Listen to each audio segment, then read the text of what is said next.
So I don't want to cover this story too long. I think it's ultimately sort of one of those nothing distraction stories because really I don't care if the mayor of New Jersey sits in a police station for a day or whatever. I don't really care that much, but it's more indicative of the disrespect that this administration is showing for for precedent, for politics, for the other side, for reason or logic or being fair or not being a fascist authoritarian. Ras J. Baraka, I don't know how to say that properly, so that's going to do. The mayor of New York accused the Department of Justice on Thursday of selectively prosecuting him nearly a week after federal officials arrested him and charged him with trespassing. Mr. Baraka, a Democrat running for governor of New Jersey, appeared in federal court for the first time since his arrest on Friday outside a new immigration detention facility in Newark that is expected to play a crucial role in President Trump's deportation efforts. The Trump administration has accused Mr. Baraka, who has for weeks protested the opening of the facility known as Delaney Hall, of barging past its entrance gates and refusing to leave. The mayor has vehemently denied the accusations. So my understanding it seems like what this article is going to corroborate is that basically they sort of uh, they very cynically arrested him, right? That my understanding is that sitting congressmen are allowed access to federal facilities like ICE facilities. And my understanding was that the mayor of New Jersey, was there with two actual congressmen. And so the congressmen were let in, and that he was initially let in with them, but then told to leave. And that he did leave, left outside the gates, and that they basically sort of like placed him back in. So after he had already left, after they let him in initially with the two congressmen, they said, "Hey, wait a minute, you're not allowed in. We want you to leave." And he said, "Okay." He went outside the gate, and then my understanding was they let him back in. They said, "Hey, actually, it's cool if you come in." No, no, no, we were wrong. They let him back in, and as soon as he went in back in through the gates, they said, you're not supposed to be here. We're arresting you." My understanding is that that was how it was presented to me. He released video this week that he said showed him being invited past the gates before he was arrested, seemingly contradicting the federal government's narrative that he had entered without permission. On Thursday, during a brief preliminary hearing in Newark federal court, Mr. Baraka's lawyers said they intended to file motions to dismiss the case for lack of jurisdiction and for selective prosecution, effectively casting his arrest as politically motivated. I didn't know selective prosecution was a defense in court. It seems like a perfect example of this, though, especially if they like entrapped him. I don't think entrapment is the right word for this, but especially if they like sort of cynically enticed him in and then arrested him. Speaking to a crowd of more than 200 supporters after the hearing, Mr. Baraka described the trespassing charge, a misdemeanor, as a political spectacle orchestrated by the Trump administration that had humiliated, degraded, and demeaned him. "They believe they are above the law," he said. "We believe that I was targeted." He added, "We cannot arrest people simply because they disagree with us." Alina Habba, a lawyer for Mr. Trump, whom he appointed New Jersey's interim U.S. attorney, was also at the hearing, continuing the public-facing role she has assumed in the case. She has said that Mr. Baraka was arrested after he ignored multiple warnings to leave Delaney Hall. Mr. Baraka's arrest drew national attention and emerged as a visible flashpoint in the pushback to Mr. Trump's immigration agenda, drawing a steady stream of activists and other elected officials to protest outside Delaney Hall. Immigration and Customs Enforcement entered into a $1 billion contract with CEO Group, one of the country's largest private prison companies, to turn the facility into a detention center that can hold up to 1,000 migrants.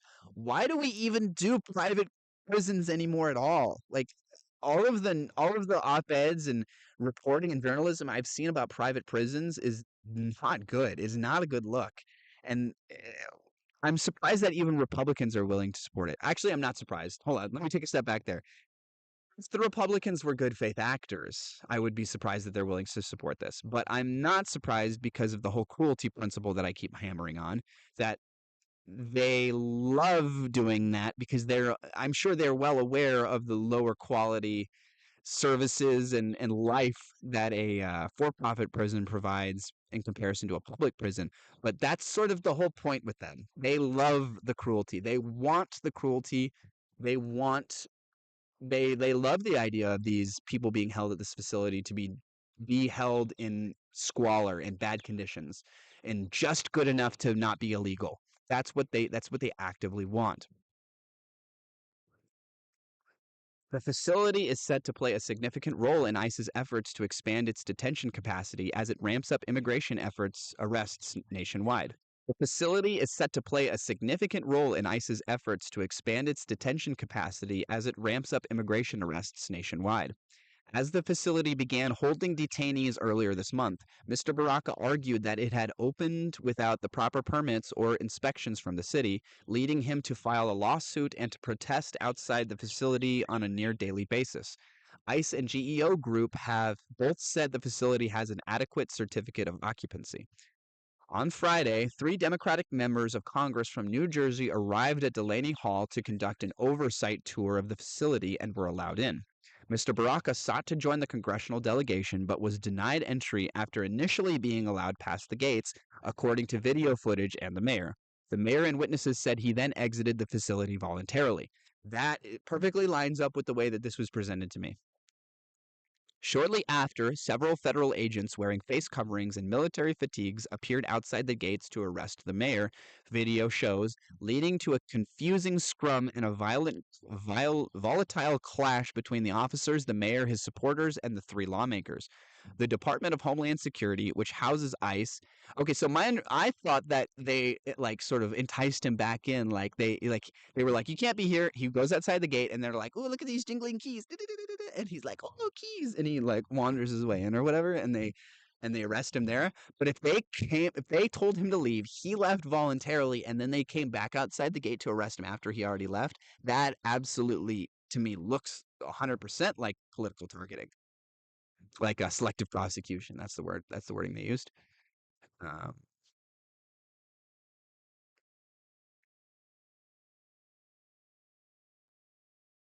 The Department of Homeland Security, which houses ICE, has pointed to footage from body-worn cameras it released to Fox News to argue. Wait, the Department of Homeland Security gave footage to Fox News? Bro, that's so. I don't know if there's a precedent for these government agencies or the Department of Homeland Security to give video footage to news agencies. I have a feeling there is no precedent, that that is not a thing that they do normally, and that this is a new thing that this administration is doing because they are just because they're not good faith actors, and they understand the role that Fox News plays, and so they're just going to feed them whatever they need or whatever they want without any regard to what it looks like, to if it looks like impropriety, if it looks like corruption, to if it looks like there's some coordination going on between what is ostensibly supposed to be independent, apolitical, non-party affiliated news sites and the actual party that they lean towards themselves. It released to Fox News to argue that the members of Congress who also stormed the facility and assaulted federal officers, even though the footage appears to be far from conclusive. Yeah, I would imagine body cam footage from that sort of thing is going to be very hard to tell exactly what's going on at all. I thought I saw footage from a third party, like a person holding a phone camera or something, which would probably give a much better representation of what happened than the weird FPV body cam footage of these officers. The three lawmakers, Representatives Bonnie Watson Coleman, Representatives Menendez Lamonica McIver, have forcefully pushed back against the federal government's versions of events, as have other witnesses who were at the scene. In court on Thursday, Mr. Baraka's lawyers said that all the publicly released videos of the incident were exculpatory and showed that Mr. Baraka was initially allowed onto the property.